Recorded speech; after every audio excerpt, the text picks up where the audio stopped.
how to go AFK on Roblox without getting kicked. So we need an auto clicker for this, and to do that, just go to your browser, then search for auto clicker just like so.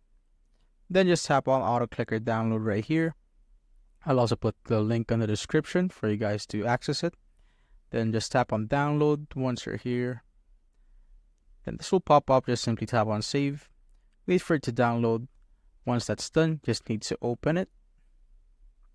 As you can see, this will pop up, and the default hotkey for this to work is F6 for this to start, but you could also change it if you want. Let's say I'm gonna go to hotkey setting, then I'll just change it right here. I could make it F4. Just tap on start first, then select a key that you want.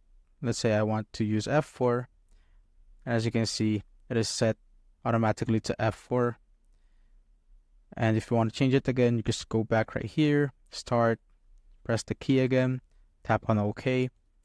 So default, you could use 100 milliseconds, or you could set it to hours, minutes, or seconds right here. You could use a default if you want, so we'll just set it right there. And now you could open up your game and just tap on start right here. Then that will basically help you not go AFK on Roblox.